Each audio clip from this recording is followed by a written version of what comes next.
mirando básicamente, digamos, las potencialidades y oportunidades y capacidades y patrimonio de la región de Antofagasta para poder hacer mejor desarrollo.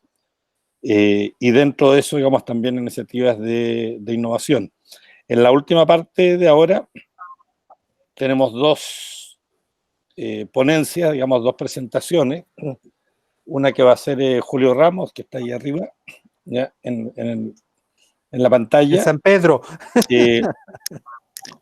Julio es atacameño. ¿Tu esposa sigue siendo concejala, Julio? No, ya no. ¿No? No. Julio fue, entiendo que presidente, digamos, del Consejo de Pueblos Atacameños.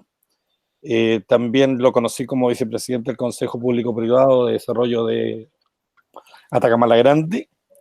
Y los últimos años, hasta el COVID al menos, ¿ya?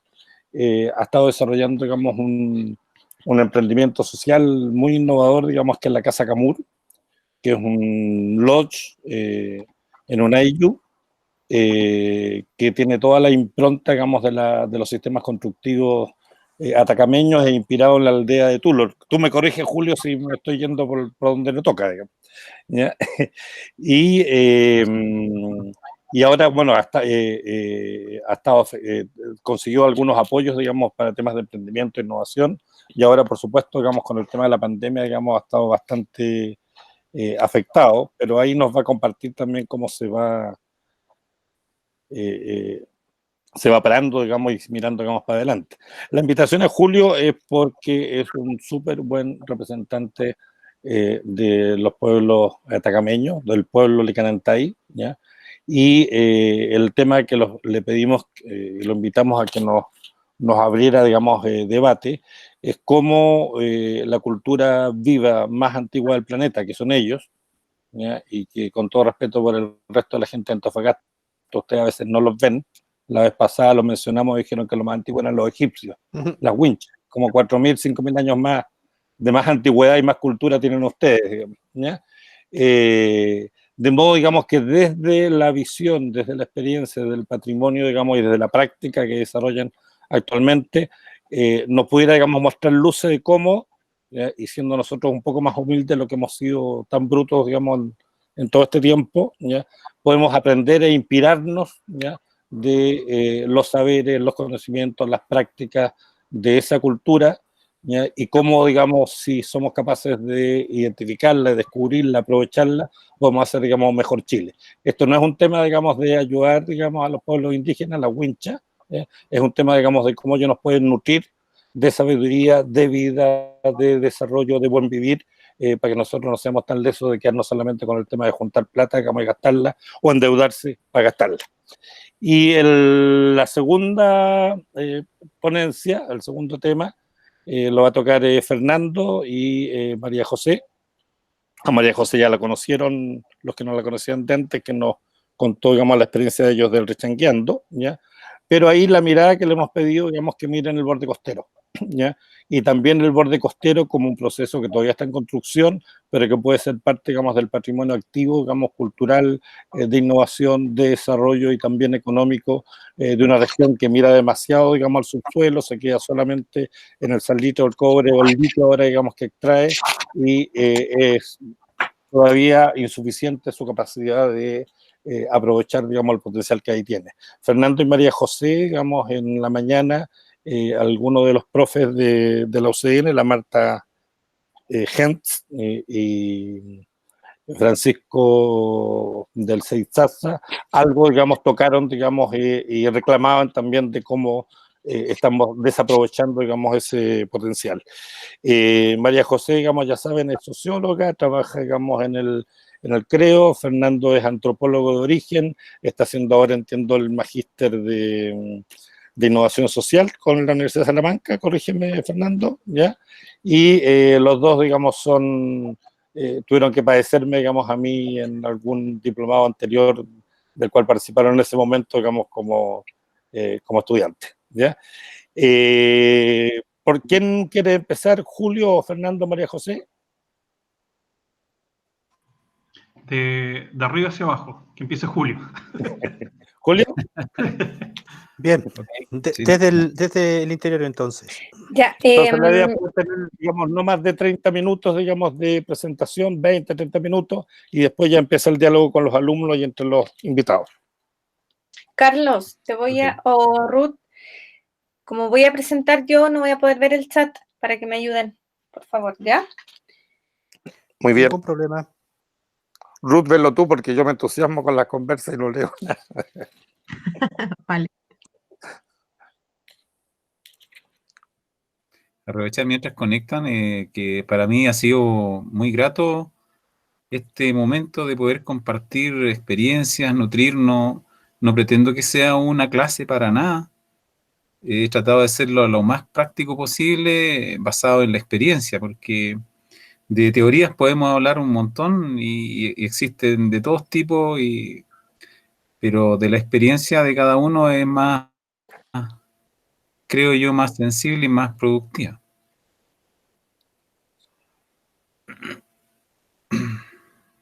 Así que gracias por invitarme.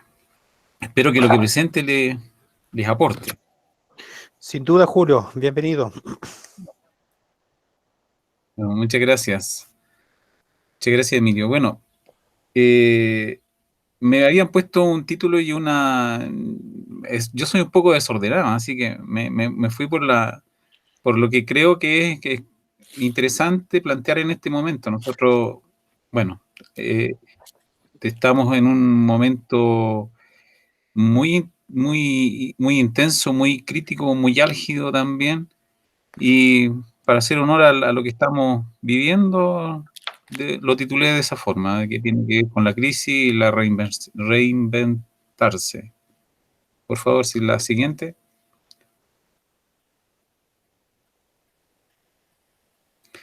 Bueno, aquí un poco para que...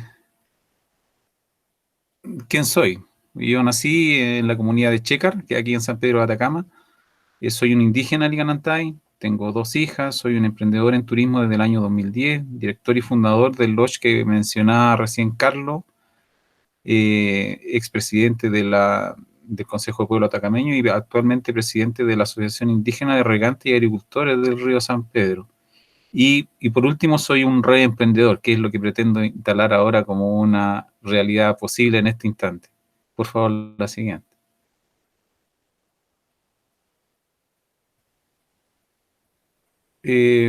Para poder abordar este tema, me pareció a mí correcto hacer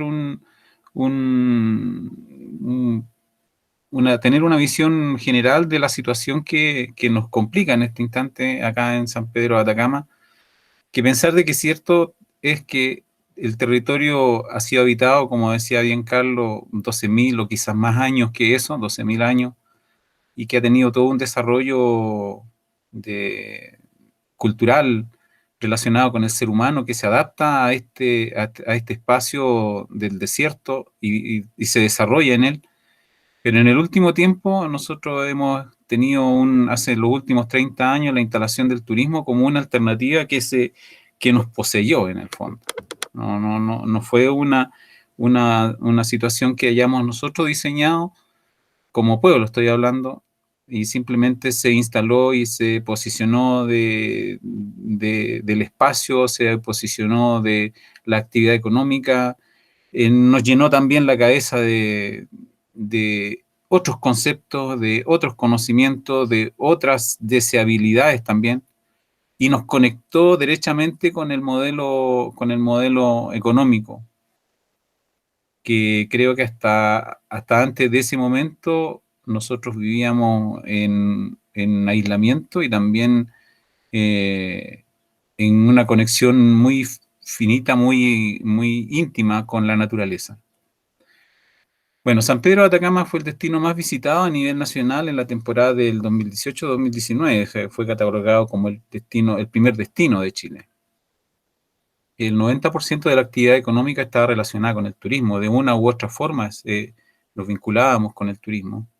Nosotros mismos tenemos una parcela, un terreno, y en esa parcela construimos este lodge y habilitamos un espacio que nosotros no cultivábamos para desarrollar este proyecto turístico sin abandonar. Esa quizás ha sido nuestro cordón umbilical que nos mantuvo y nos mantiene aún con esperanzas de vida, a pensar que estamos en un momento tan complejo. Y el hecho de no abandonar la tierra creo que fue una decisión no pensada en su momento y que hoy tiene frutos importantes. Es un destino de nivel internacional, los principales visitantes fueron extranjeros, definición de marca de destino, desierto más árido del mundo, es lo que nosotros vendíamos en ese tiempo, antes de la pandemia. La principal motivación de los viajeros fue conocer las bellezas paisajísticas. Qué curioso, la gente venía a este lugar fantástico a ver paisajes únicos en el mundo, pero no se vinculaban con las personas, no les interesaba mucho conocer de nuestra cultura. Entonces pasamos un poco desapercibidos en todo este periodo de estos 30 años, más fuimos elementos casi invisibles en alguna medida, y quienes desarrollaban el producto turístico en realidad fueron mucha gente con visión de negocio que se instalaron en el territorio. La visitación registrada, más o menos, alcanzaba los 200.000 viajeros. El creciente número de visitantes pone en riesgo la frágil estabilidad del ecosistema del desierto, y eso es una realidad plena. Después de 30 años de ejercicio nos empezamos a dar cuenta de que el turismo, si bien es cierto, traía gananciales económicos relativos, pero por otro lado, estábamos recibiendo un impacto gigante en nuestro hábitat, en nuestro espacio, pensando de que la naturaleza, sobre todo en el desierto, no es fácilmente recuperable. Entonces eso nos empezó a impactar de manera fuerte. Yo creo, y tengo una teoría muy particular, que si nosotros no hubiéramos entrado en este proceso tan fuerte de la pandemia, creo que el destino hubiera terminado destruyéndose y no sé qué hubiera ocurrido con nosotros mismos también, como seres humanos que habitamos en este lugar. Porque ya está siendo desbordado esta propuesta de turismo. Ya el turista me hace mucho sentido lo que ocurría en España, en Barcelona, creo que era, donde la comunidad simplemente se negaba a recibir a los turistas.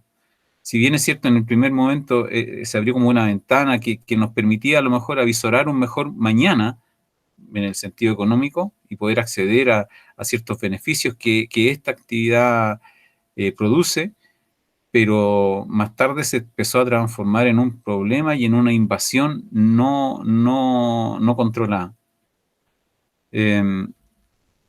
Eso hace que también sea complejo el acceso y provisión estable de los servicios básicos de agua y energía. La población empezó a crecer sobredimensionada.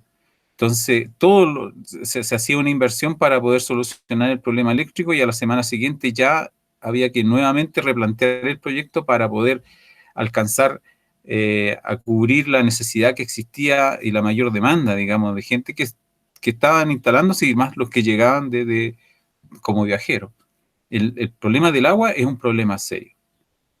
Yo creo que eso sí entró plenamente en una discusión importante y hace reflexionar también al pueblo e intentar redireccionar este turismo tan desbocado que estábamos viviendo.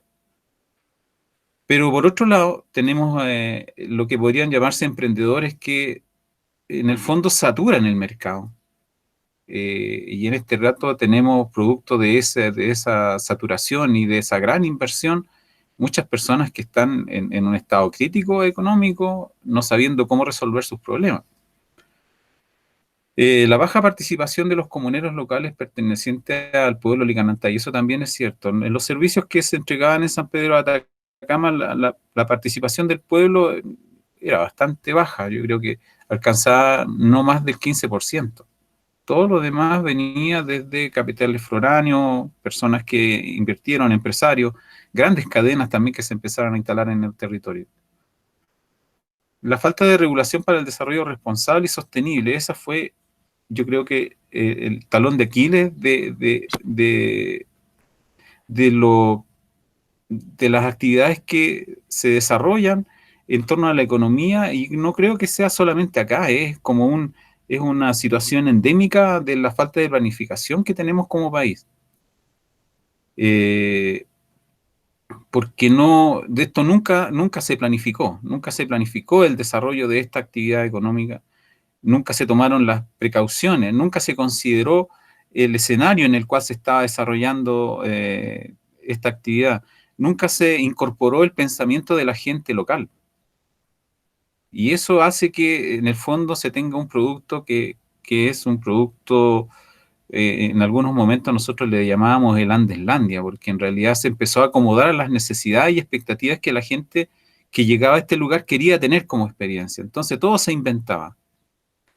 El destino está en un proceso de transformarse en un destino masivo, y esa es una realidad que es terrible para los que entienden y saben de turismo.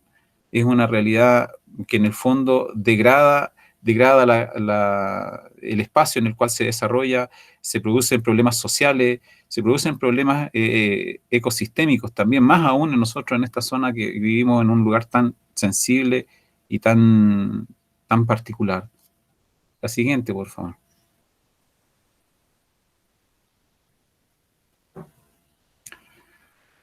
La situación de hoy. Hoy San Pedro se encuentra con todo su sitio de visitación cerrado a partir de marzo hasta hoy. O sea, eso ya hace 7 meses. 7 meses de un ejercicio que nunca nos había tocado vivir. Eso generó un desempleo en la totalidad de los prestadores de servicios turísticos, y en este momento tenemos un conflicto interno porque las comunidades y la gente local se resisten un tanto a la apertura de los sitios de visita. No es que no queramos, no es que no se quiera que vuelva el turismo, pero como esta pandemia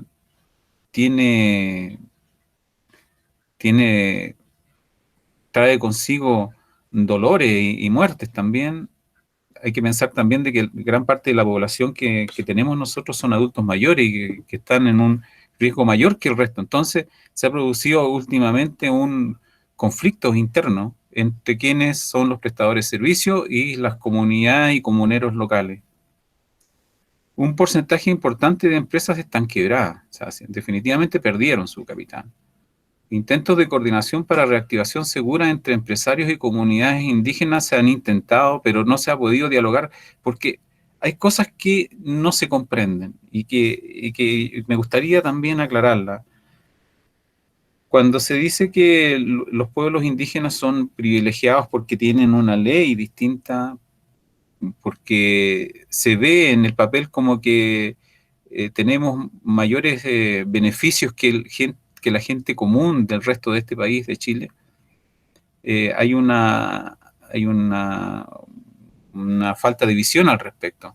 Porque si bien es cierto, se dicta una ley que reconoce la existencia de los pueblos indígenas, que trata en alguna medida de hacerse cargo de los años de postergación desde la instalación de la República de Chile hasta hoy, de la postergación en el desarrollo de los pueblos y al mismo tiempo de la explotación de sus territorios. O sea, en el caso nuestro, el cobre ha sido sostén de este país, y para que exista la producción de cobre, y aplicando las tecnologías actuales también, donde el agua es vital para el desarrollo de esta actividad, no había mejor solución que extraer el agua desde las comunidades para que abandonaran forzosamente sus actividades tradicionales que tienen que ver necesariamente con la agricultura. O sea, hay pueblos abandonados, y eso es una agresión tremenda, una agresión, nosotros le hemos llamado etnocidio también, porque el hecho de que la gente se vea obligada a abandonar su lugar, el lugar que habitó siempre. No sé si ustedes han vivido esta situación de ser inmigrantes en algún momento, pero nosotros fuimos inmigrantes, y aún hay gente que todavía no puede volver a sus pueblos porque simplemente no tiene cómo vivir en ese pueblo, no tiene agua, y el agua es vital para poder desarrollar vida.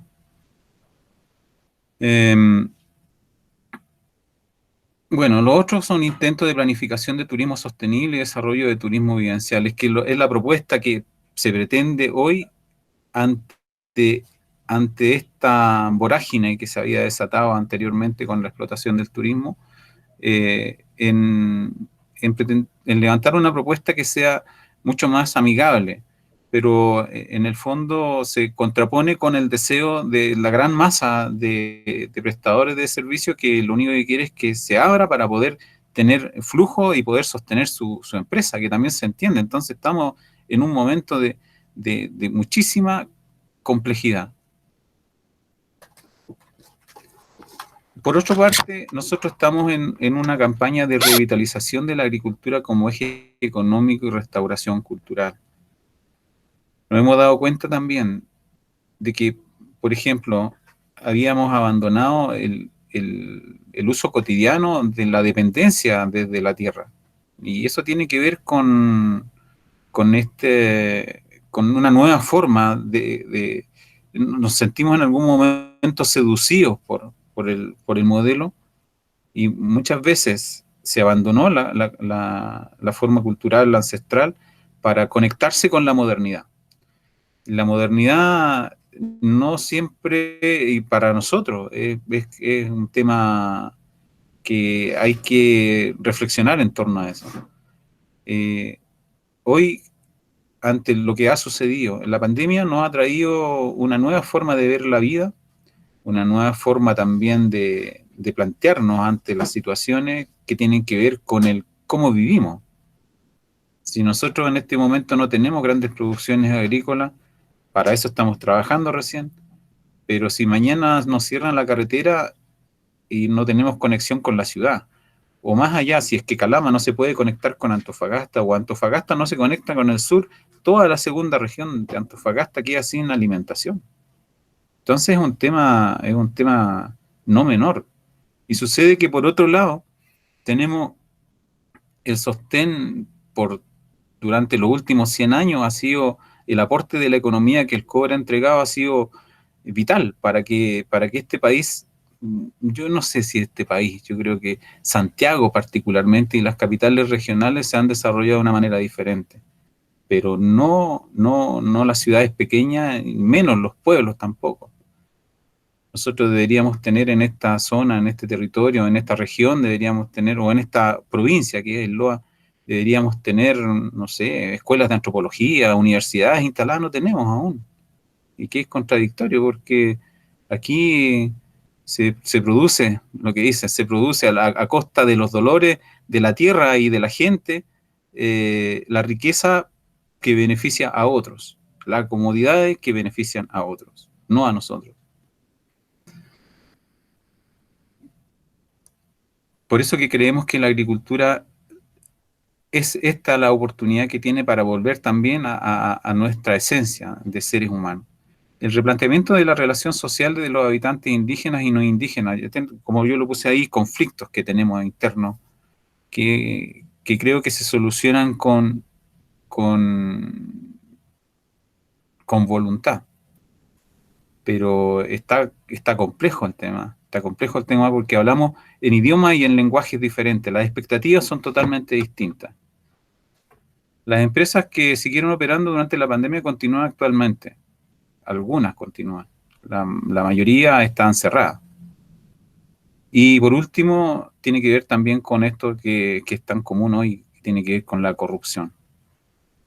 La corrupción ha permitido que existan beneficios muy particulares para el acceso al agua. Y derechamente es corrupción, porque si no se considera que se está dañando un espacio natural, que se está dañando las expectativas de vida también de personas que viven en ese espacio, a mí me suena como corrupción. La siguiente, por favor.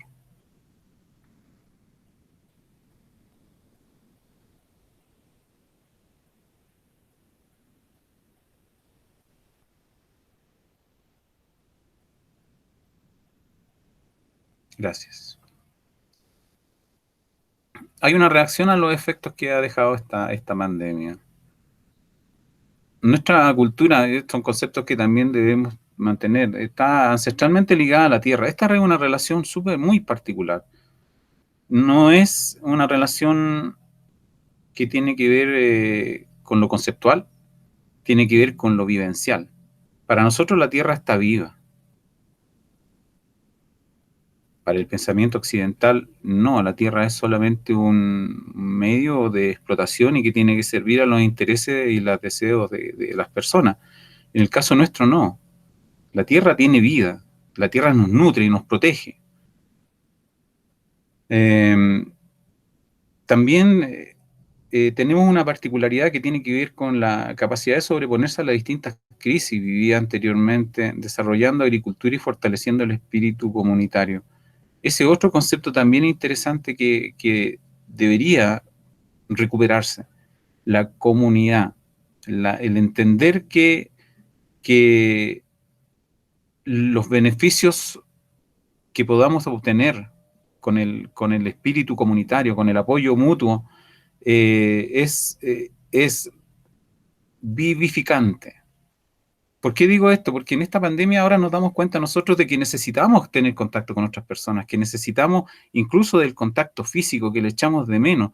Estamos en un momento en que creo que nos empezamos a dar cuenta de que estamos viviendo una forma que no es natural. Yo celebro estas conexiones por internet que facilitan mucho el espacio, pero sería muy rico, o añoro, mejor dicho, añoro el contacto físico, de ver a la otra persona, de sonreírme con otra persona y no depender de un intermediario que es la máquina para poder conectarme con otras personas. Nosotros acá en el campo y en la naturaleza todavía podemos disfrutar de ciertas ventajas, digamos, que la gente de la ciudad no la tiene. La gente de la ciudad se está enfermando con la situación que estamos viviendo. Hay desesperaciones también. Y eso crea muchísimos problemas que están relacionados con el desequilibrio mental de las personas. Acá nosotros tenemos todo. No es que todo, me refiero a lo que el ser humano en su naturaleza necesita para poder vivir. Tranquilidad, seguridad. No tiene que ver con el confort, ni con cuánto dinero tengo en la cuenta corriente tampoco. Por eso mismo, en nuestros coloquios particulares y encuentros que hemos tenido, nosotros hemos cuestionado el modelo de desarrollo impuesto desde el Estado. O sea, esta explotación de los recursos naturales simplemente nos va a destruir. Hoy podemos decir que hemos tenido ciertos momentos de gloria, entre comillas, pero después de la pandemia, cuando viene la explotación, primero la explosión social, la rebelión del pueblo, deja de manifiesto que efectivamente esto todo era un maquillaje, una cáscara que finalmente el modelo transmitía de éxito y de exitismo también, en el cual de una u otra forma estábamos todos involucrados y creíamos que era así. Pero el ejercicio nos desnudó esta situación y nos deja en claro que nosotros somos un país subdesarrollado y que nunca fue un plan, nunca estuvo en realidad el propósito de ser desarrollado, ni tampoco los que son desarrollados iban a permitir que nosotros formáramos parte de ese clan, porque es la historia, desgraciadamente, de toda Sudamérica. Nos han empobrecido para enriquecer los bolsillos de los países que hoy se llaman desarrollados. Todas esas fortunas también fueron, de alguna forma, a costa también del empobrecimiento de Sudamérica y África. Bueno, y acá nosotros nos atrevemos a decir que esto genera grandes beneficios para los inversionistas transnacionales y inversionistas y transnacionales, y grandes pérdidas de destrucción para el medio ambiente, para el ecosistema, además de destrucción del tejido social. Cuestionamos a la política actual que sirve para establecer con mayor potencia el poder económico y la corrupción. Cosa de darse cuenta nomás. Ahora último, no sé si ustedes se han enterado, pero SQM ha estado durante los últimos 3 años en la palestra de la discusión discusión, dado su situación, y uno se pone a investigar cuál fue la forma en que esa empresa se instala, la forma en que se privatiza, etcétera, y no hay otro concepto más atinado que el de la corrupción. Parece literal, pero nada ocurre, nada ocurre, nada ocurre respecto de aplicar valores éticos que nos exigen a nosotros, que debemos respetar, que debemos cumplir. Nos declaramos nosotros guardadores y protectores de la Pachamama y en la reciprocidad de nuestra relación. Es como les decía en el principio, si nosotros cuidamos la naturaleza nos devuelve eso. Y eso es real, eso no es un mito, no es parte de un discurso florido y enloquecido de un ser humano, sino que eso ha permitido que esa relación íntima de reciprocidad entre el ser humano y la naturaleza permita que esta cultura de 12.000 años permanezca en el tiempo. No es casual. Desde nuestra organización, estoy hablando de la Asociación de Regantes y Agricultores, estamos ejecutando distintas acciones que están relacionadas con la búsqueda de soluciones que nos permitan desarrollar más y mejor agricultura, valorizando lo orgánico y natural, recogiendo la experiencia de las técnicas aplicadas ancestralmente e incorporamos nuevas formas de cultivo. Uno cuando está en situaciones extremas y de crisis, bueno, eso siempre yo lo leía y lo veía como parte de la teoría bonita que uno absorbe y se lo cree también, que en los tiempos de crisis es cuando surgen las mejores cosas o las peores también. Y creo que en el caso nuestro está surgiendo algo, estamos mirando lo que somos y hacia dónde queremos ir, conscientes de que tenemos un entorno bastante complejo y en el que ojalá no existieran los indígenas también para poder explotar sin ningún tropiezo y sin ningún problema el salar completo, que no hubiera problemas para que la minería pudiera extraer el máximo de agua posible para que siga generando riqueza, no para nosotros, pero riqueza. Entonces, creo que nosotros somos una piedra en el camino de esos objetivos planificados desde el Estado y desde el poder. Pero existimos y nosotros nos replanteamos que ante toda esta avalancha de situaciones que estamos viviendo hoy tan crítica, estamos volviendo a nuestra naturaleza. Nuestro enfoque está enfocado en el buen vivir, asegurar la alimentación, revitalizar nuestro tejido social, abriendo espacios de relación en la búsqueda de soluciones que nos favorezcan a todas y a todos. Recuperar el valor del AINI, reciprocidad como vehículo de cambio para enfrentar la aplicación exacerbada del valor del dinero y el éxito superfluo. Nos hemos planteado un desafío no menor de modelar un plan de desarrollo sustentable con la participación de todo el pueblo licanantay. Creo que sí podemos hacerlo. Tal como dice el convenio 169, tenemos acceso y derecho a autodeterminarnos. Y es un tema que podría verse desde la óptica política. Este caballero está hablando cosas como independencia indígena, no es eso. Simplemente creo que como pueblo indígena originario tenemos derechos establecidos desde lo internacional. Mire qué curioso cuando debiera ser desde lo nacional y desde lo local también. Yo recuerdo cuando niño y cuando joven, mi pasado como indígena para mí fue una carga tremenda, una mochila que me costaba llevar, hasta que llegó el día que simplemente me reconocí.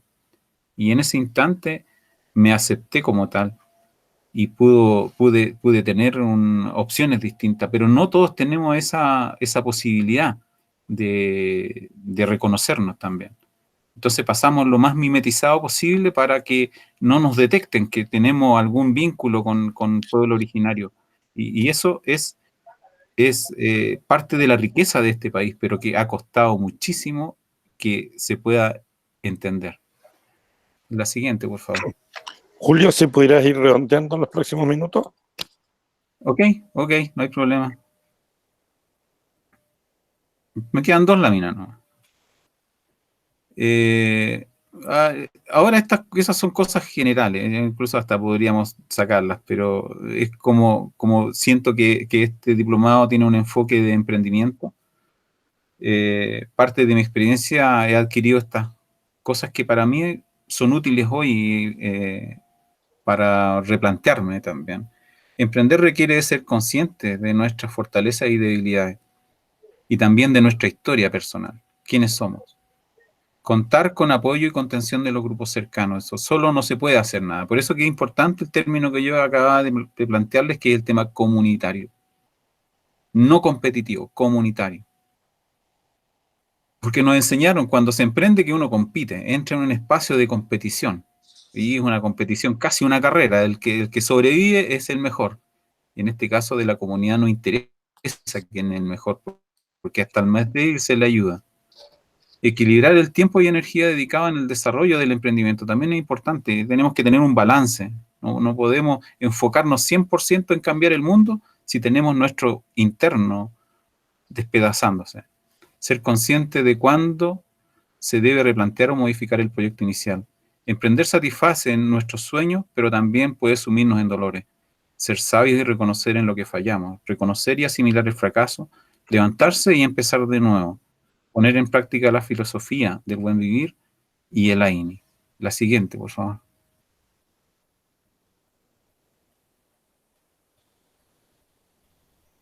Bueno, estos son datos, ¿no? Así que lo voy a pasar rápido.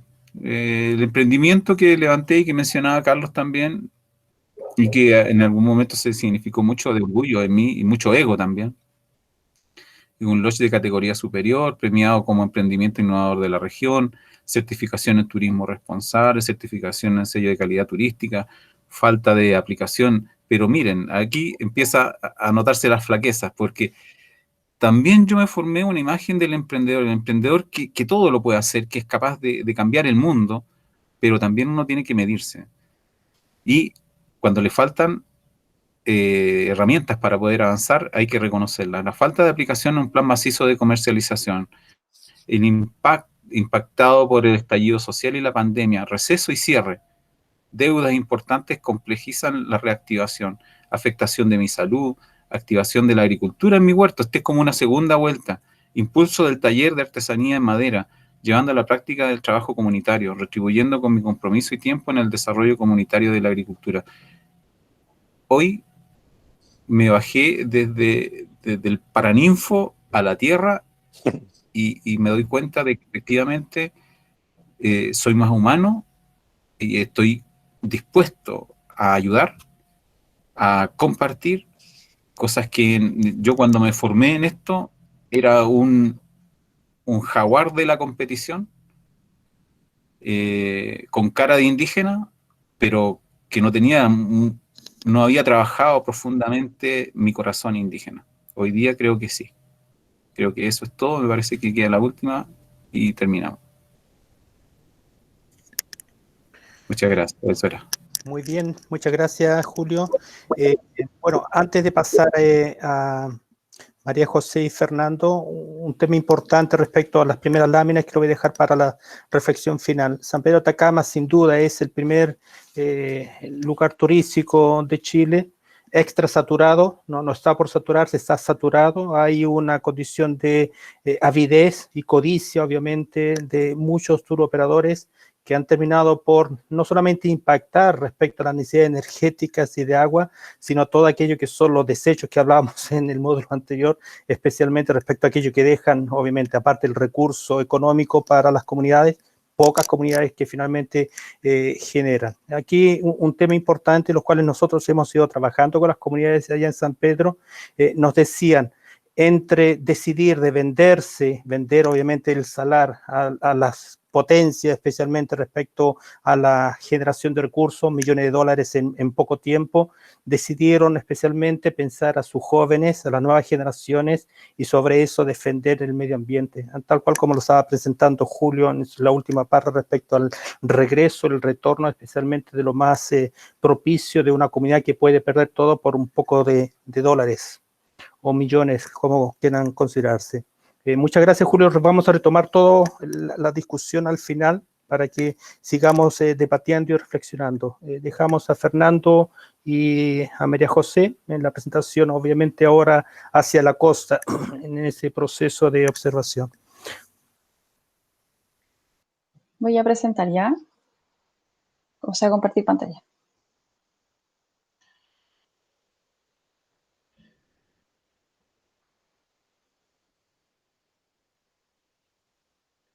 Mientras la José comparte pantalla, nuestra ponencia se va a tratar principalmente de una construcción de este imaginario costero, cómo se llega a la construcción, cómo los sujetos van involucrándose a llegar a un resultado final. Vamos a tratar ese tema principalmente. ¿Se ve, cierto? Adelante. Sí, sí. Ya. El primer punto, como ven acá, es el sujeto. Y esto es súper interesante, porque muchas veces hablamos de la comunidad, de la sociedad, pero no logramos ver qué hay detrás de todo eso. Hay que empezar pensando que el sujeto es aquel individuo que está arraigado a un proceso. La palabra lo dice, está sujeto, está amarrado, por eso está ancla, para hacer este como paralelismo. El sujeto se encuentra amarrado a un contexto, a una cultura, a una sociedad, a reglas, a símbolos. Entonces lo principal de todo es dar cuenta de esta condición, de un sujeto que es temporal, que es espacial, y que por sobre todo hay una hegemonía o un poder que está reinando y que va moldeando sus conductas. Por tanto, hay un repertorio social que ya está dado. Es decir, hay una construcción que muchas veces hablamos desde individuos que podemos tomar o tomar algunas decisiones, pero inconscientemente es un modelo que ya viene prediseñado, entre comillas, lo cual no significa que no se pueda ser cambiado. Este modelo lo marca y lo define al fin y al cabo la sociedad, porque la cultura se construye a partir de mínimo 2 sujetos. Por tanto, estos sujetos tienen que ser validados y una pauta, un comportamiento, lo que fuese, tiene que tener una contraparte que lo valide y lo pueda instaurar como tal. Por tanto, siempre la sociedad va a ser la que prime sobre los individuos.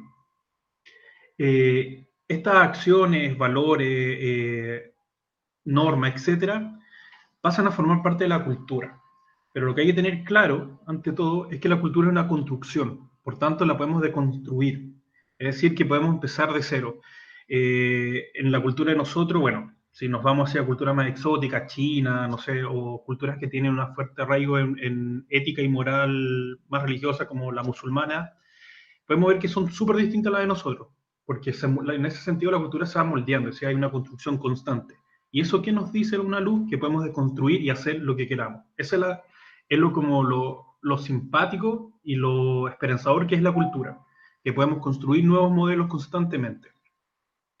Esta lógica de todos estos valores, cultura, etcétera, solo busca 3 principios fundamentales. Uno, que es la sobrevivencia del ser humano, que tiene que ver, primero, algo fisiológico, es decir, este concepto de resguardar, de comer, de tener agua, etcétera. Otro que tiene que ver con el resguardo, tener un techo, y por último, perpetuarse como tal, es decir, reproducirse. Si lo llevamos como más atrás, al principio parte desde el hombre en las cavernas que quiere comer, luego quiere salvarse de que no se los coman los leones u otro animal, y por último quiere agrandar su clan. Ahí están son las 3 necesidades básicas que tiene el ser humano, y que hasta el día de hoy nosotros la vemos reflejada en distintas conductas, en distintos procesos, desde el núcleo más pequeño social, que es la familia, hasta el Estado, que busca exactamente los mismos 3 principios, que son estas 3 necesidades. Y acá lo que no voy a tratar, pero lo dejo también así expuesto, es el tema de las relaciones. Si tenemos todo este repertorio que se construye espacialmente, históricamente, hegemónicamente, etc., ahora, ¿quiénes son los que empiezan a gobernar estos repertorios y empiezan a darle sentido a la cultura, al sujeto, o empiezan a dar las claves de las pautas de comportamiento? El borde costero es muy particular. José, ¿podemos pasar a la otra lámina?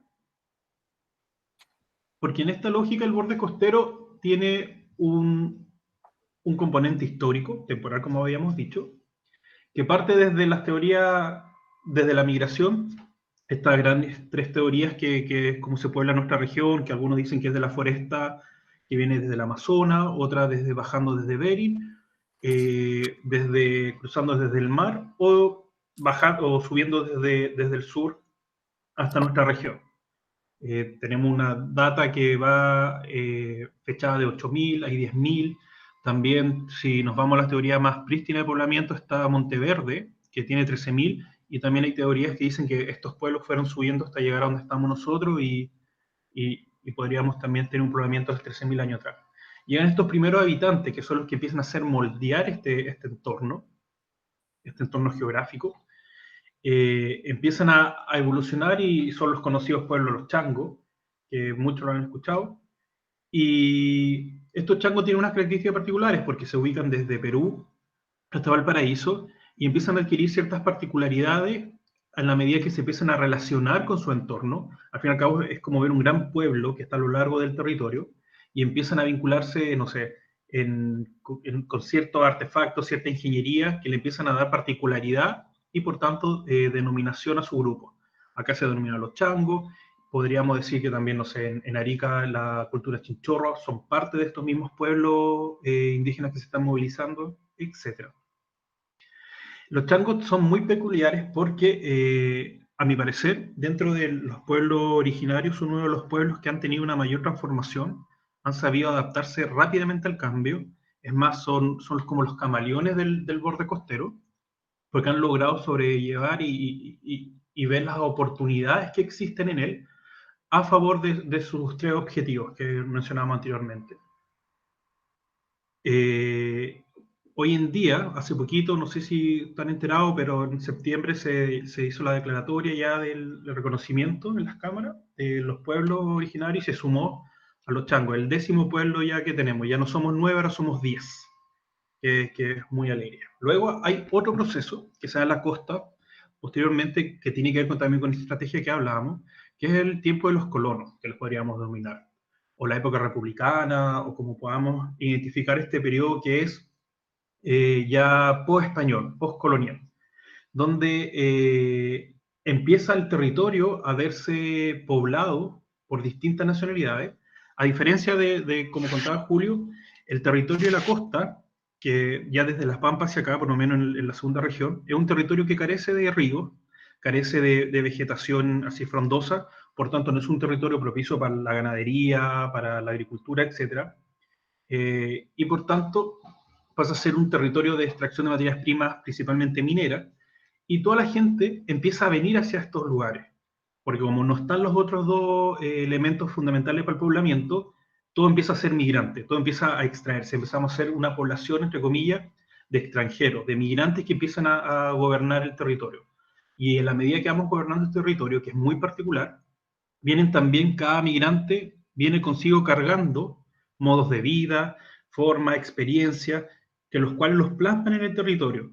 Tenemos desde cultura china, alemán, italiano, inglés, croata, etc. El territorio, sí, legalmente data desde 1837, cuando se declara el litoral el departamento litoral, perdón, por Bolivia, donde está Cobija, Atacama y Antofagasta, y desde ahí parte ya con una administración más política del espacio y una concepción del mismo, pero obviamente ligado a la extracción primero como puerto para poder salir de todo y como la extracción minera continúa. La ciudad, el territorio sigue siendo un territorio cosmopolita, va creciendo en esta lógica hasta que llega la Guerra del Pacífico, que ya muchos sabemos los motivos, cómo van los límites, etcétera, lo cual transforma el territorio, porque ahora viene una política que viene a pensar estos lugares, viene a pensar la costa como tal, y está, no sé, por la política de chilenización, que es blanqueamiento del sector.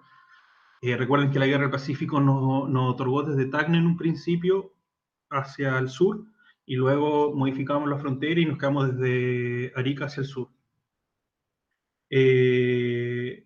Esta política que viene en realidad a ponerle cabeza al territorio empieza a cambiar las dinámicas y empieza a instaurar políticas de uso, de espacio, de normativa, etcétera, del territorio. Solo como dato anecdótico, Antofagasta ya cuenta con más de 48 nacionalidades que conviven, por ejemplo, en el territorio, y que viene a avalar este trayecto de etos cultural que ha ido absorbiendo la costa y se ha ido pensando en ella. José, ¿puedes pasar la otra, por favor?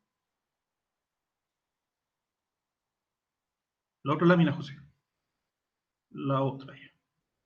Ya, acá podemos ver una conceptualización metodológica del territorio en 3 grandes espacios, la puna, la pampa y la costa, en que, como bien les decía, la puna se puede ver como reforzada de ciertos elementos posibles del poblamiento, pero de la pampa hacia abajo no. Todos conocemos muy bien la historia de la pampa, que se exacerba con el proceso de la salitrera, y luego está la costa, que es uno de los actos más significativos que tiene este territorio, porque demanda estrategias y fórmulas distintas, que si bien la Pampa lo exigió, no se desarrollaron, porque hoy en día, si se dan cuenta, la Pampa está, no es una población territorial habitable, tanto como la costa, que sí generó esa posibilidad. En realidad todo Chile mira hacia el mar. Y bueno, aquí lo dejo con la José para continuar el concepto del maritorio y el territorio. Bueno, siguiendo con la línea que mencionaba Fernando acerca del habitar y la relación de los sujetos con la cultura y también con nuestro territorio. Bueno, esto ha ido cambiando en el tiempo, como mencionaba Fernando, y respecto de lo normativo, tenemos hoy día relaciones contractuales con este territorio de costa, donde se manejan distintos conceptos. De ahí nace el concepto también de maritorio, que en el caso de Chile la gran faja o recurso que tenemos es el mar. Son 200 millas de extensión a lo largo de 4.300 kilómetros que tenemos de litoral.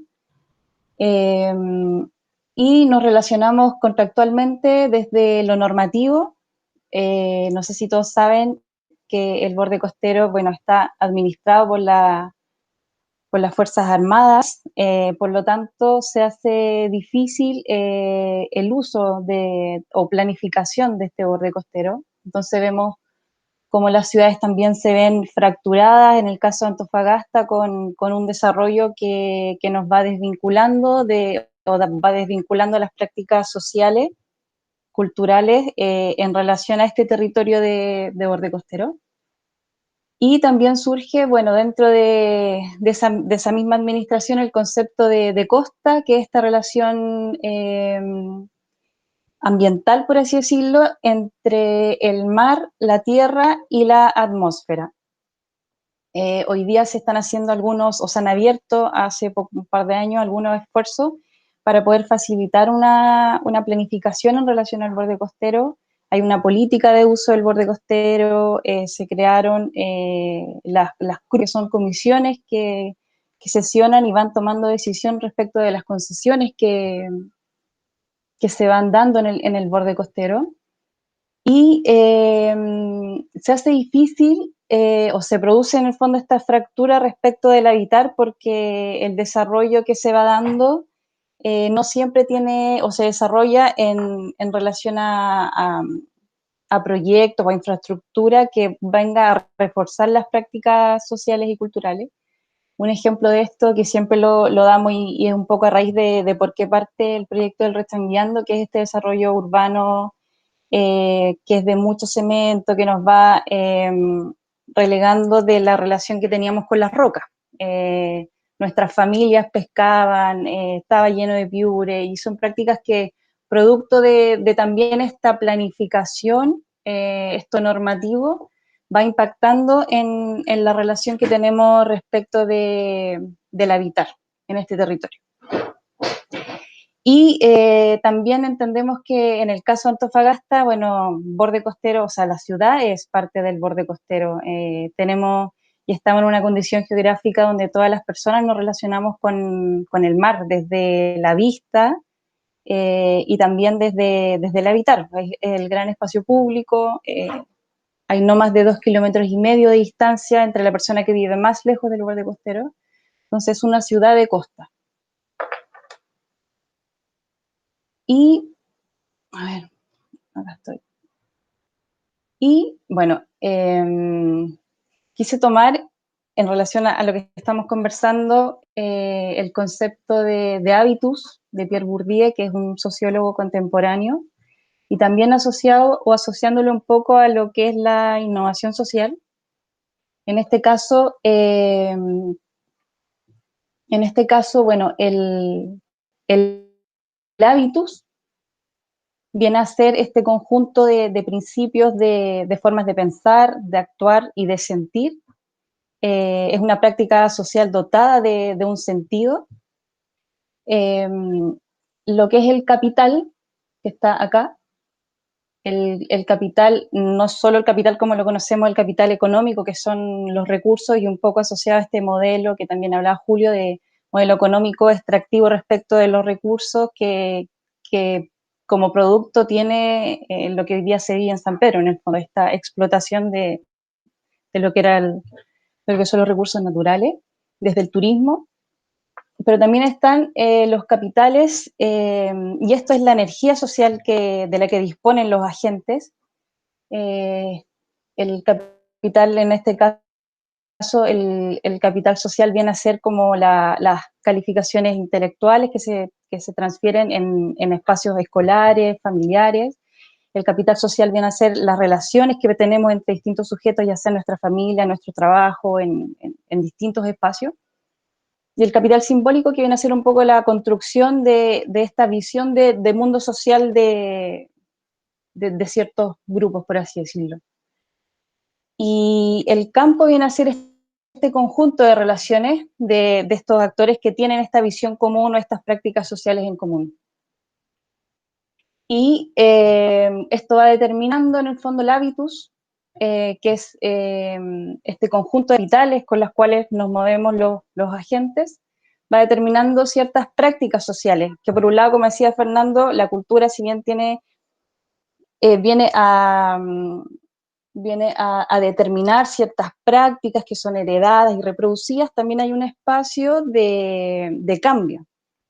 Y este espacio de cambio se da a partir de la gente, de la persona, y de la disposición que tienen las personas respecto, en este caso, según el concepto que aplica Pierre Bourdieu, según la relación de estos capitales, que no es solo lo económico. Y acá abrimos el espectro a entender los recursos desde muchos ámbitos. Entonces, esto va impactando en el sentir, en el percibir de las personas, que va determinando sus prácticas y disposición al cambio, y ahí viene el concepto de lo que es la innovación social, como estas nuevas formas, nuevas respuestas y herramientas, que son nuevas formas. Hijo, espera un ratito. ¿Me dan un segundito? Le damos el segundo. Sí, obvio. La alimentación del pequeño es importante. Ya, el trabajo vino a invadir el hogar. Nada que hacer. Ya, bueno, siguiendo con la idea, está este espacio de transformación que viene a ser cómo estos recursos impactan en el hábitus, que es este sentir de los sujetos que en el fondo nos ponen en una disposición distinta de encontrar y de reinterpretar nuevas formas o sentido a nuestras prácticas sociales. Y ahí la innovación impacta en eso, en la transformación de las prácticas sociales, que son el sentido que las personas le dan a nuevas formas de hacer las cosas. Y así como el hábito va cambiando y como el capital va impactando en esta teoría conceptual que plantea Bourdieu. Les voy a compartir un texto para que puedan leer un poco más acerca de esto. Y sobre esa reinterpretación o desde el sentir, desde el percibir también, es cómo se va construyendo este imaginario de Costa, que lo hacemos las personas, los sujetos, los agentes. Y en el caso de Antofagasta, claramente somos los sujetos, los agentes, quienes estamos reclamando que queremos recuperar de alguna manera este espacio. Sí, y ahí, Acá José, Fernanda, también, no sé si quieres... Sí. sí, sumar que es este nuevo concepto que se llama zona costera, que se escapa del borde costero, que viene a dar cuenta de esta triangulación de tierra, mar y atmósfera, que es denominado como zona costera, que empieza a pensar el territorio más macro y no desde el imaginario que la gente dice el borde costero y solo se imaginan del agua moja.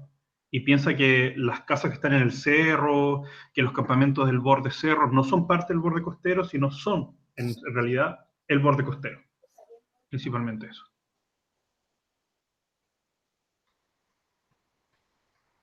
Paso a la otra. Y bueno, aquí un poco tomando esta zona de costa que estamos reconstruyendo, por así decirlo, desde el entendimiento que no es solo este espacio donde el agua moja la roquita, sino que es nuestra ciudad. Son los ejes de tránsito que tenemos, son las aguadas, es la visión también, este valor paisajístico que tenemos como ciudad de relación con este espacio, y ahí es como la innovación social es una forma, en el fondo, de cómo muchos actores estamos reinterpretando nuevas formas de aprender acerca de nuestro territorio, de relacionarnos o vincularnos con nuestro territorio. En el caso de Rechangueando es eso, es una experiencia que nos invita a apropiarnos de este lugar que estaba abandonado. Y Fernando, ¿quería agregar algo? Sí, al mismo tiempo es el ejercicio de reconocer las culturas territoriales. Al pensar el borde costero, al pensar la costa, hay que pensar en un concepto mucho más holístico, que va desde la edificación, desde los sujetos, desde la religión, desde los oficios, desde dinámicas sociales, etc.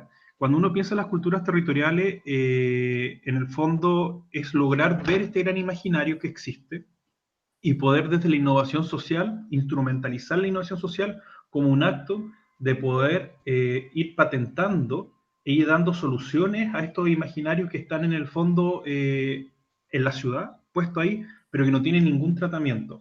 Porque como habíamos mencionado anteriormente, y como también lo dice Bourdieu, en esta lógica de hábitus, de campus, hay una hegemonía que se pone por sobre otro.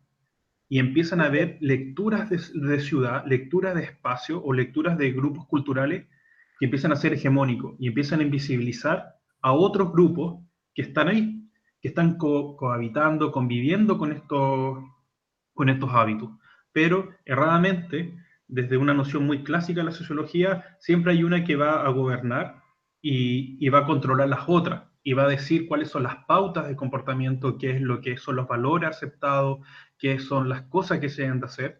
Pero acá la gracia es que la innovación social pasa a ser un instrumento para la reconstrucción del borde costero, para repensar estos valores que son valores, bueno, la innovación social sin duda es con el sujeto, por tanto es la relación de los valores del sujeto con su territorio, con sus recursos, con su forma de sentir, de pensar, con el arte. Es siempre el sujeto cómo va pivoteando con estos distintos valores del territorio, porque la construcción del sujeto tiene que ver con esto también. Por ejemplo, el cómo sentimos, pensamos, etcétera. Nosotros los nortinos que vivimos en la costa, abrir la puerta y ver el mar, es una forma ya de enfrentarnos a la realidad y poder interpretar de cómo podemos nombrar las cosas. Por ejemplo, acá es muy bonito porque para arriba y para abajo, al norte y para el sur, se acabó. Acá no tenemos poniente, oriente, no ocupamos, por ejemplo, esa nomenclatura para poder referirnos al territorio. Eso, José, pasamos a la otra. Sí. Bueno, quería agregar solamente que también... ¿Voy redondeando? Sí. A 3 minutos. Sí, ya.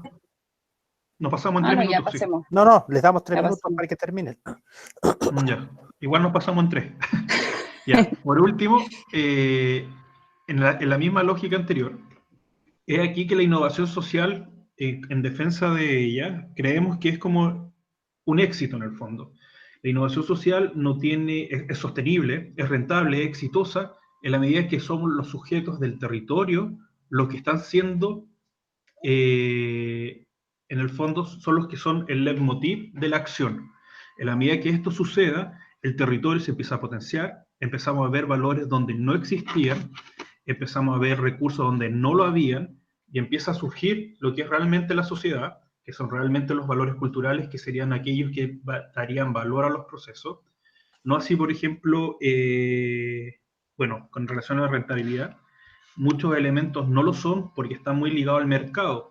Por tanto, no es el sujeto el objeto, sino pasa a ser un servicio, un producto, y ellos sí tiemblan. Ellos sí se ven regularizados por la oferta y la demanda, por la competencia, por las crisis, que si hay no hay plata, que por el dólar, etc.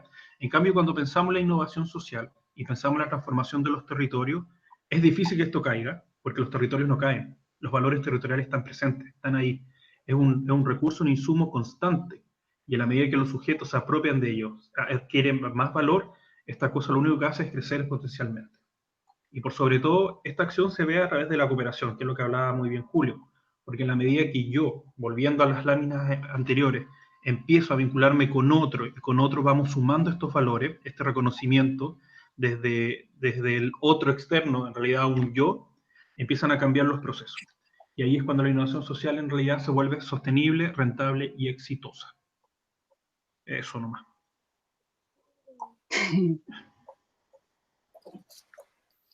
¿Listo? ¿Qué significa que terminaron? Sí, faltó la lámina del gráfico. ¿Sí?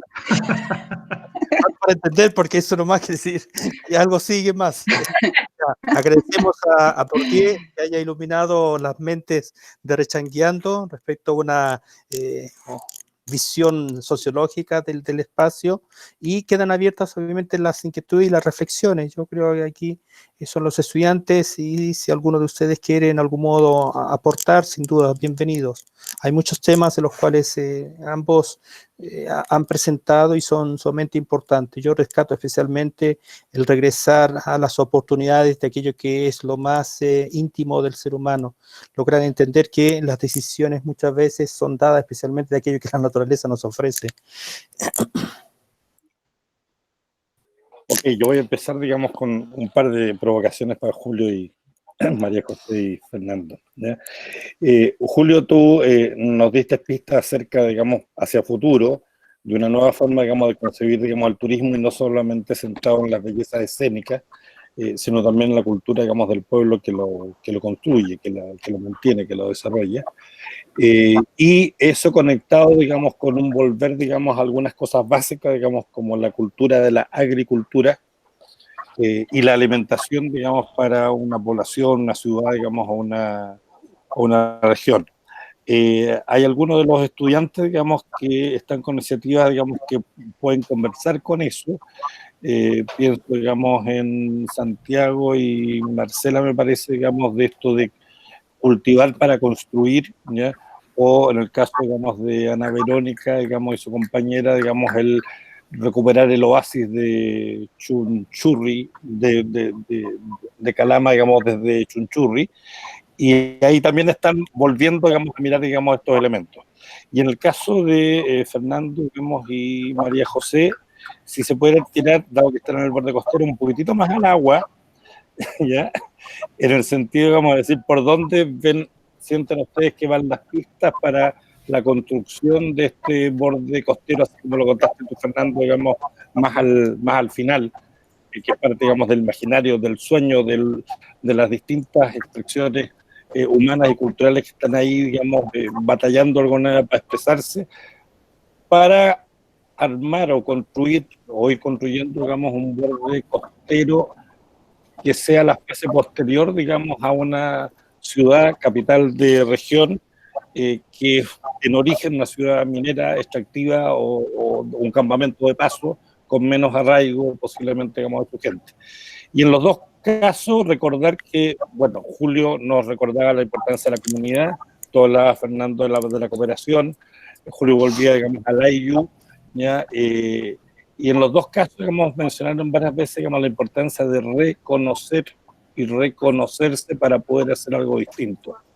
Leí recién en alguna de las pancartas, digamos, de estos tiempos álgidos, que reconocer es una palabra demasiado importante, porque es de las pocas palabras que se escribe igual de adelante para atrás que de atrás para adelante. Si ustedes ponen reconocer de atrás para adelante, se lee reconocer.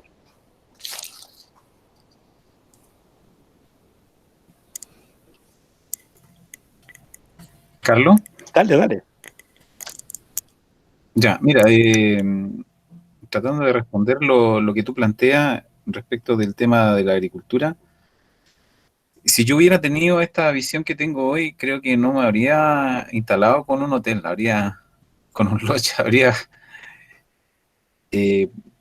incursionado en la agricultura, que creo que ahí hay un valor humano extraordinario vinculado con la naturaleza.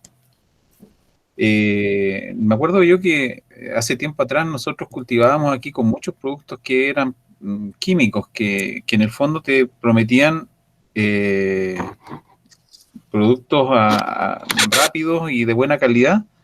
El punto es que eso empezaba a degradar, como muchas de las propuestas que emanan desde el sistema. Sucede que hoy nosotros estamos viendo una agricultura más regenerativa, y que es un concepto, creo, relativamente nuevo en este ámbito de la agricultura. Entonces, si es que sirve como experiencia, creo que por ahí va un tema súper interesante a desarrollar. Nosotros, bueno, y todas las culturas en el norte, sobre todo en estos territorios tan poco amigables, podría decirse, para el desarrollo de esta misma, pero pudieron hacerlo. Y si lo hicieron antes con sus tecnologías en ese tiempo, yo creo que hoy también podemos hacerlo. Es un desafío que tiene que ver con un tema cultural, abordado desde esa mirada, desde la mirada del sustento, del autosustento. La vida es más simple que lo que el modelo nos dice que es, en el fondo. A veces nos complicamos mucho tratando de conseguir lo que yo en algún momento decía, el éxito superfluo, que puede ser válido para algunos, pero en el caso nuestro acá en San Pedro hemos dado, creo, estamos dando una vuelta completa y volviendo a lo esencial. Y lo esencial tiene que ver con la existencia, tiene que ver con lo que decía yo recién, el buen vivir, que tiene que ver con esa armonía, tanto interior como hacia el exterior. Pero que eso es un tema que también hay que explorarlo.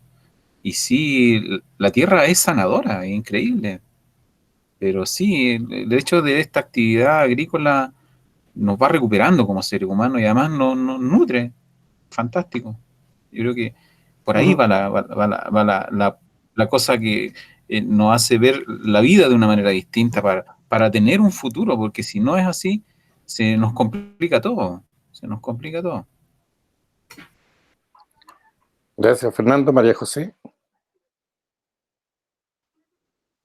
Tienes que poner el micrófono. Sí, brevemente. Creo que la cooperación es clave. Y es el sentido de lo que es la innovación social. Trabajar de forma colaborativa, dejar esta forma competitiva que tenemos muy arraigada y de escuchar a las personas. Escuchar desde el sentir, desde no solo ver un problema, sino que también, mamá, ya, Fernando, dale. Fernando, continúe usted. Continúo. Bueno, como bien decía la José, la cooperación es medular para el cambio del borde costero, entendiéndola y vinculada a la innovación social, ojo ahí, y no a un emprendimiento de impacto social. Yo siempre hago como, Emilio lo sabe, como recalcar siempre esa diferencia, porque ambas acciones conllevan metodología, disposición y por tanto resultados distintos. Cuando pensamos el borde costero y reconocemos el borde costero, estamos obligados a reconocer la gama de actores del borde costero y por tanto actuar en torno a esa gama de actores, a esos matices, a esos colores distintos que existen. Y cuando se piensa en eso, también se debe pensar, como decía la José, en enamorarse de estos procesos de soluciones y no de las propuestas, que también es súper cliché todo ese concepto de enamorarte del problema, no de las soluciones, etc. Pero cuando uno realmente entiende y comprende que detrás hay un sujeto, uno no entiende el sujeto en una parcialidad, sino comprende el sujeto en su totalidad. Y ese sujeto en su totalidad tiene temas, no sé, de necesidades de vivienda, necesidades de comer, no sé, un montón de vertientes. Es un sujeto religioso, es un sujeto deportista.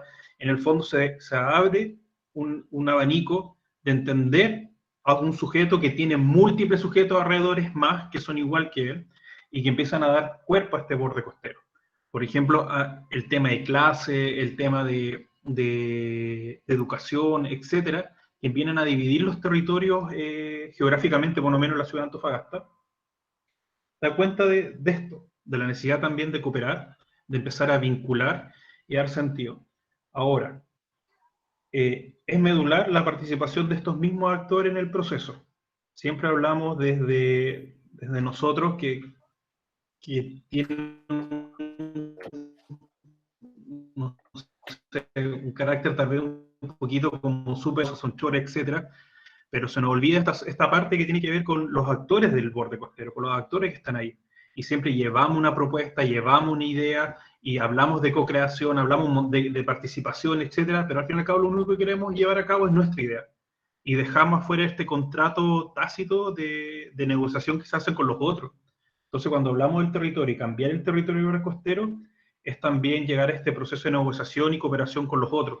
Y de repente, pues, abandonar la idea inicial, nuestro proyecto, nuestra idea, y desembocar en otra cosa, que puede ser mucho más grande y mucho más rentable socialmente que la que teníamos pensado. No sé si me fui por las ramas, pero... Mucho por las ramas, pero está perfecto, porque me gustó recuperar al ser humano más que la idea de transformación económica y millones en el bolsillo y una destrucción con 2 zonas de sacrificio y comunidades Licanantay casi exterminadas por el ansia y la ambición de santiaguinos, digo directamente, que se instalan como si fueran autóctonos, declarando que eso es patrimonio de ellos y de nadie más. Bueno, están abiertas las reflexiones, por favor, y las preguntas, especialmente para nuestros estudiantes.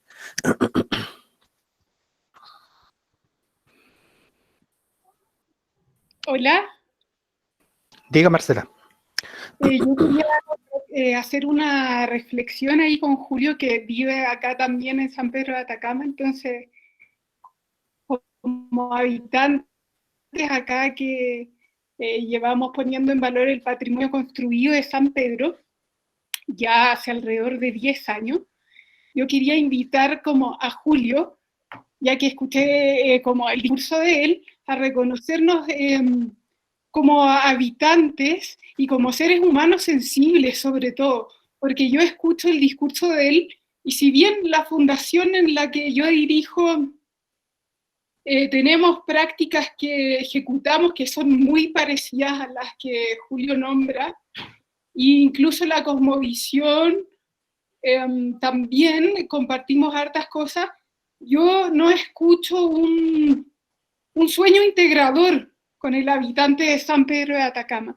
Entonces a mí me gustaría como invitarte a que pudiéramos dejar de lado de dónde vienes tú y de dónde vengo yo, y a construir un sueño común en San Pedro de Atacama, porque el patrimonio es de todos, y yo he trabajado bastante por construirlo aquí, y también veo que tú lo haces, pero sin embargo, como en el discurso, es como se plantea el AINI o otras cosas, pero el AINI con el pueblo Licanantay. Y en realidad somos todos seres humanos y yo también comparto la reciprocidad. Entonces quiero como invitarte a eso, a que seamos seres humanos ante cualquier otra cosa, porque en la vida cotidiana yo no le digo a, no sé, a Emilio que viene de Venezuela, Colombia, o no sé, hacer esa como diferencia. Creo que si nos vamos reconociendo como iguales y como si nos unimos en el discurso amoroso del AINI, quizá podemos cambiar de una manera mucho más efectiva las amenazas que tenemos en el territorio. Eso. Muy bien, gracias Marcela. Yo me declaro migrante y sigo siéndolo, así que ningún problema respecto a esas integraciones en las diferencias, me parece oportuno. No sé si alguien más, o eventualmente Carlos o los... No sé cómo dale. Yo tengo una pregunta. Queremos nuestro Julio, ¿Se escucha o no? No sé. Ah, ya, bueno, voy hablando. Sí, Julio, consulta, mira. No, me equivoqué. Era el otro sujeto. Quizá el otro profesor. El otro Fernando. profesor. Fernando, discúlpeme. La consulta es la siguiente. Bueno, yo no sé, tengo mala percepción del hombre, no sé, soy como de la otra línea. Lo que pasa es que cuando te vayas a relacionar con personas, con grupos, con organizaciones y todo lo demás, y resulta que tenemos un ideal, qué sé yo, pero mientras vamos caminando empieza a salir, qué sé yo, el individualismo y se genera el quiebre muy cercano a un amigo. Le dije, oye, mira, vienen acá a armar una choza, digámosle que le ayudamos y nos vamos a media. Y después veo a mi amigo haciendo solo la choza y me dejó al lado, qué sé yo, por él hacer la pega en sí. Y cómo nos relacionamos cuando tu hermano, en este caso, está como en otra parada. Bueno, yo tiendo como a cerrarme un poco y después cuando establezco relaciones ya todo firmado, todo escrito, todo por acta, porque ya tenéis miedo que en cualquier momento van a hacer este individualismo en el ser humano como propio en sí. ¿Cuál sería el consejo en este caso para establecer comunicación, buscar mismo objetivo, unificar y trabajar en este conjunto como visión del borde costero, de arriba, de abajo, del este, por este? Esa sería mi consulta, estimado. Ya, partiendo, el ser humano históricamente ha demostrado que no es individualista, que tiene una relación comunitaria. Pensar solo en la familia como el primer núcleo comunitario en el cual nos desarrollamos. Hay un papá que te cuida, una mamá que te cuida, hermanos que te valoran, después tú creces y vas cuidando a tu papá, etc. Entonces la relación comunitaria está inserta en el ser humano, es una relación casi genética, entre comillas, ¿ya? Que está ahí, instaurada. Y el tema es que lo que puede pasar son las diferencias de intereses, ¿ya? Con las relaciones de las comunidades. Cuando te enfrentas a una comunidad donde no tiene tu mismo interés, ahí el cuestionamiento es tuyo, porque si yo vengo con una oferta a una comunidad o a un grupo, a un paro o a otro que quiere cooperar conmigo, o yo defino que la necesidad que tiene aquella comunidad es X y en realidad no estoy viendo a la comunidad, eso obviamente que no va a haber mucho éxito, porque no se está satisfaciendo las necesidades de ese grupo, en el que yo, ya sea por una ambición monetaria o simplemente por cambiar el mundo o por lo común, como de donde sea que venga la tendencia a vincularse, si yo no logro esta vinculación real que tiene que ver con las necesidades del otro, yo creo que está destinada al fracaso, sin duda. Y pasa eso en el mercado, ojo, que tiene que ver mucho con eso, porque como no está en la búsqueda del bien común, sino está en la búsqueda de un producto, un servicio, eso obviamente no está en directa relación con la comunidad, con el bien común, está en relación con una necesidad propia, por no sé, hacer lucas o cualquier cosa. No sé si va por ahí lo que preguntaba. Claro, va la relación que tengo con el otro, y el otro qué sé yo, se robó mi idea, se posicionó, él tomó como todo esto y él lo expone como que es de él, te corre a un lado porque tal vez él es más conocido, porque él es más conocido que tú, entonces es más o menos como en esa línea. Después, ¿cómo te vuelves a relacionar con los grupos si tienes como esa... Mira, si alguien te roba la idea, significa que hay más de uno que tiene la misma necesidad y quiere transformar y hacer el cambio, lo cual, excelente. ¿Cachai? Si la comunidad se apropia de tu idea y sale adelante, es decir que tu innovación es excelente, porque hay un grupo que se está transformando, ¿ya? Ahora, lo otro, así por ejemplo, que tiene que ver ya casi con estrategia y cómo el sujeto se va desenvolviendo en un sistema más de competencia, y ahí es difícil. Pero la medida, insisto, de que la comunidad valide, se apropie de lo que tú propongas, ya es un éxito, aunque te la roben, en comillas. La innovación está siendo exitosa. Porque, ojo, la innovación, recuerden que tiene que generar una transformación. Si no es en ese fin, con la comunidad, para la comunidad, y transformando necesidades de A a B, cambiando el estatus desde una nueva fórmula de entender y comprender los procesos, no sería innovación social. Si no, nos estaríamos enfrentando a un desarrollo de emprendimiento con impacto social, algún negocio con beneficios sociales, etc. ¿Ya? Muchas gracias, Fernando. De nada.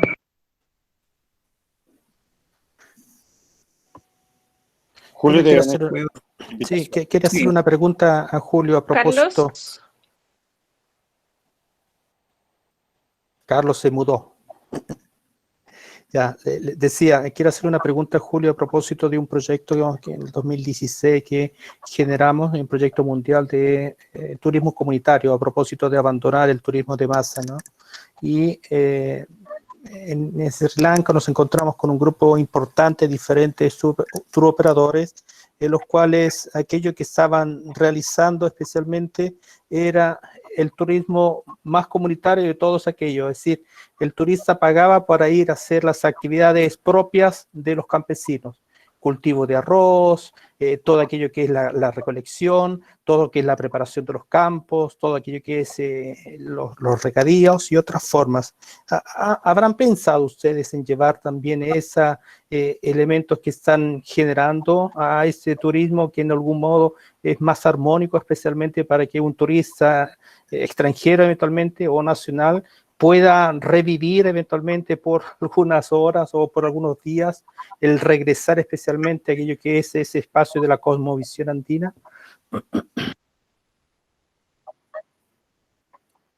Emilio, bueno, no solo producto del evento que estamos viviendo hoy, sino que siempre, o sea, no siempre, desde hace un tiempo atrás estamos impulsando una nueva forma de ver el turismo. Y tiene que ver justamente con lo que acabas de mencionar. O sea, hace un tiempo atrás muchas veces parte desde la institucionalidad, la provocación, digamos, para poder instalar cierto tipo de turismo, por ejemplo, el turismo rural, que se vincula con lo que tú acabas de decir. Pero eso en algún momento no resultó, pero hoy creo que sí están las condiciones para eso. Incluso hay muchas personas que estamos viendo y buscándonos entre nosotros para poder encontrarnos y plantear una nueva forma.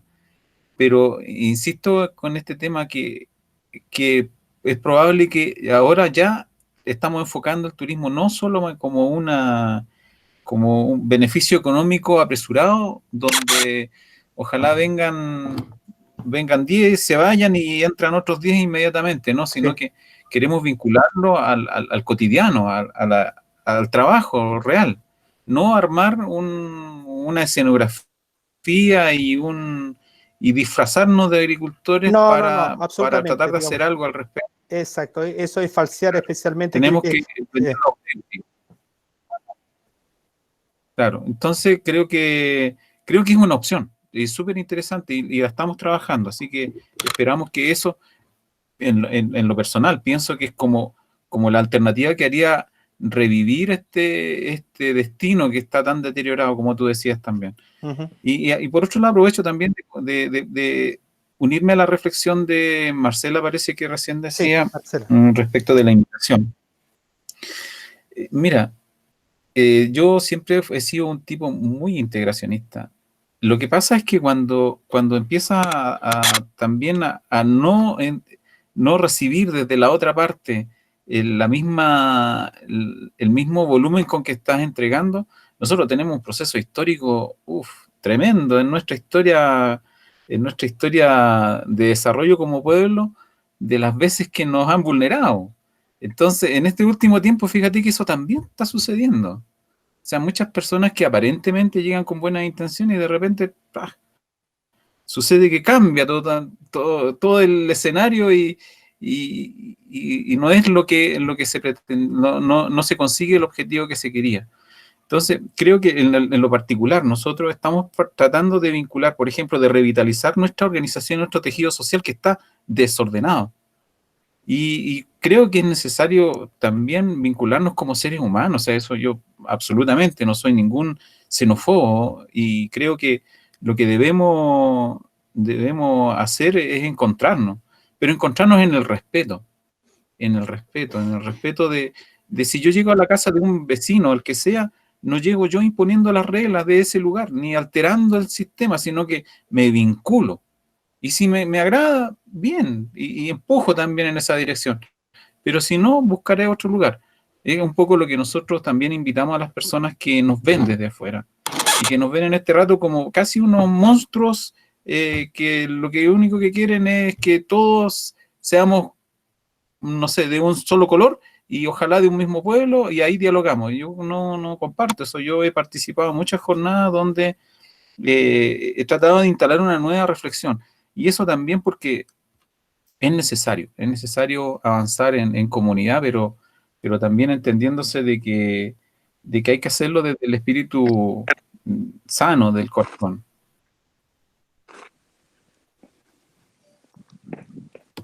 Perdón, aquí hay una reflexión más general, digamos que en la interacción con otros y otras, para que sea respetuosa, tenemos que partir por reconocer la diferencia del otro con la nuestra, y esas diferencias no son mejores o peores. Podrían ser mejores, pero de partida no son peores, ¿ya? Si no, no hay posibilidad, digamos, de dialogar. Si somos todos iguales, no usamos el lenguaje, no nos comunicamos, no inventamos, no creamos, ¿ya? La riqueza y la belleza está en la diversidad, el multicolor que decía Fernando, digamos, el soñar en colores que decía Freddy Arteaga, digamos, en la mañana. Hay una palabrita, digamos, que se usó hasta hace unos 20 años atrás, digamos, que se decía que las situaciones eran heterogéneas. Hoy día hablamos de diversidad, y la diversidad es un valor, es una riqueza. Y la diversidad no es nada más que la misma heterogeneidad de antes, pero cuando empezamos a perder el miedo. Entonces, tenemos que pedirle el miedo a la diferencia y apoyarnos en los valores del distinto, del diferente, ¿ya? Que se distingue, digamos, por aquello, ¿ya? Y que al distinguirse nos está aportando valores, ¿ya? Que nos hacen enriquecernos a nosotros. Si no, claro, ¿quién tiene la máquina aplanadora más potente para pasarle por arriba al otro? Lo que me decía un amigo, ¿ya?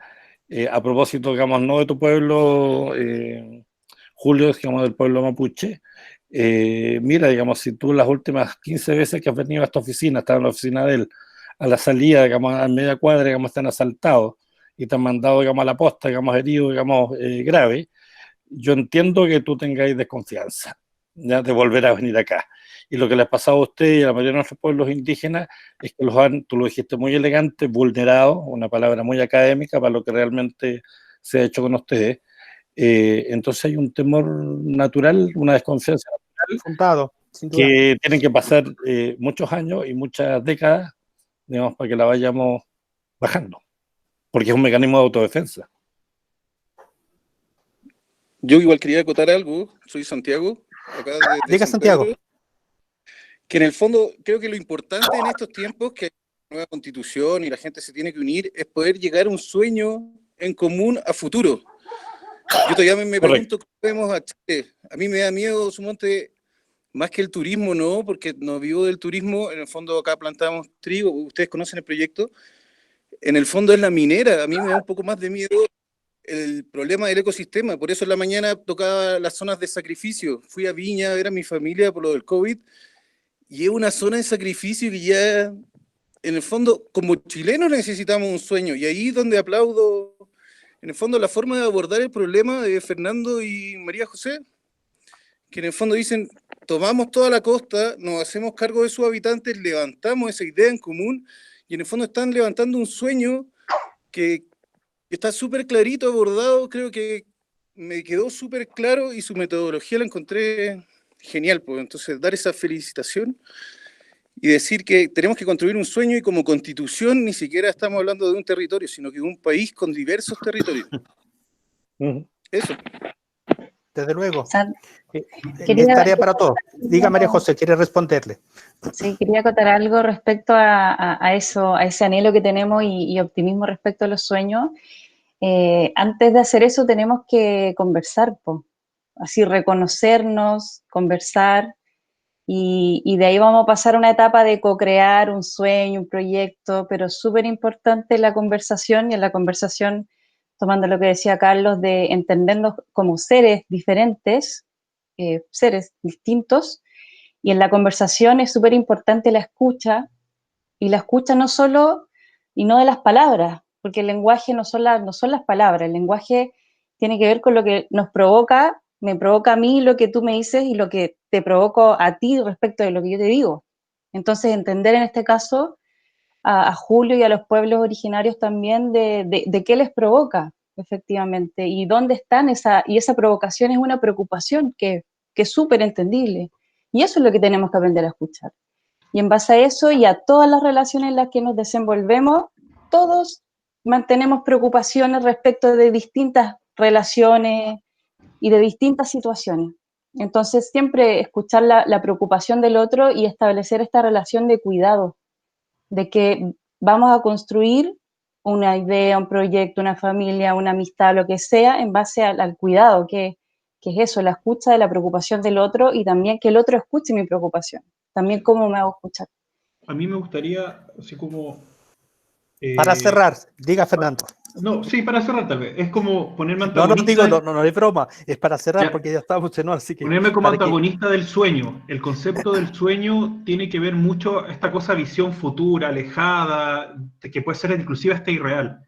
Yo creo que esa palabra del sueño son muy actuales tal vez de los modelos en los que trabajamos, pero más que un sueño hay que buscar la satisfacción de las necesidades del ser humano.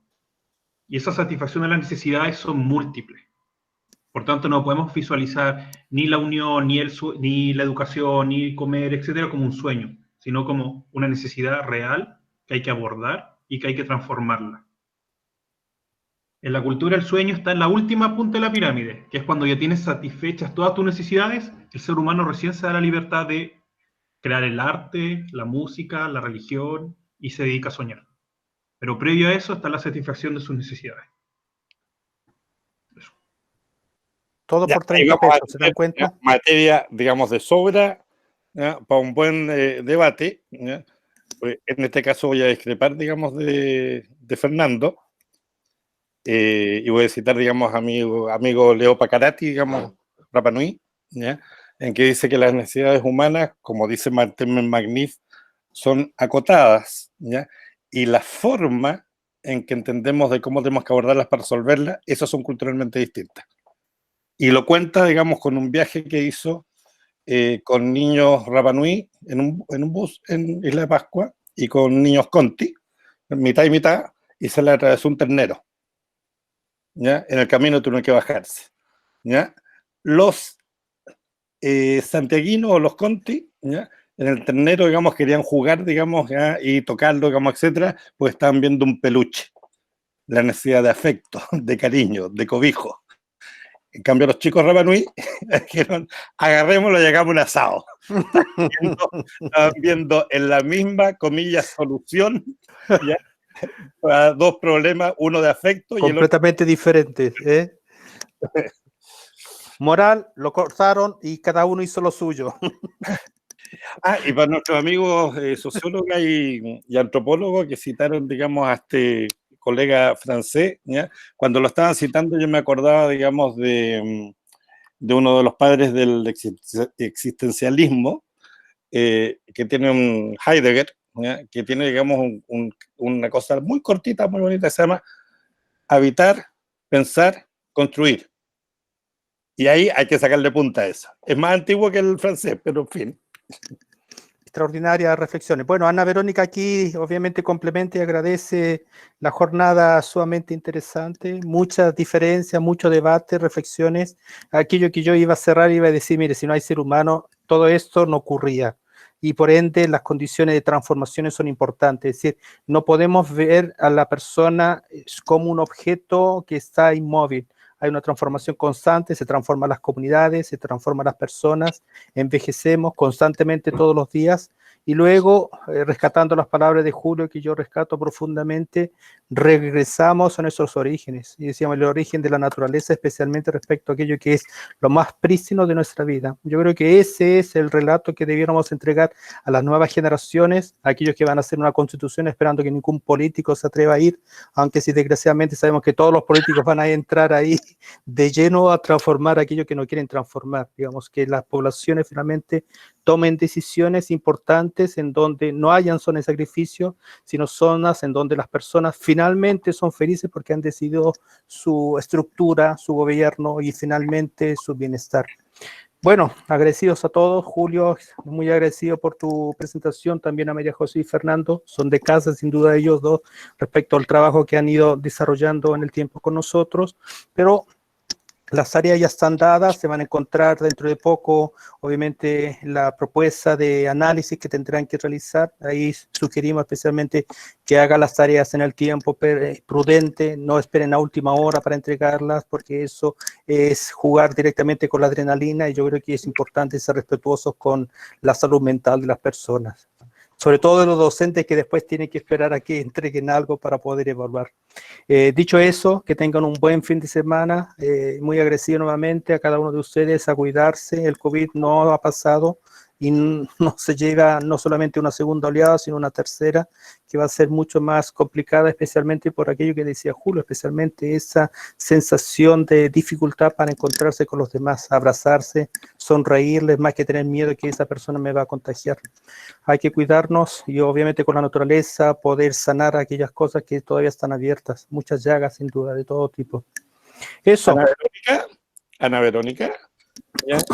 Como diría Leonardo Fabio de tu país, te comieron la lengua los ratones.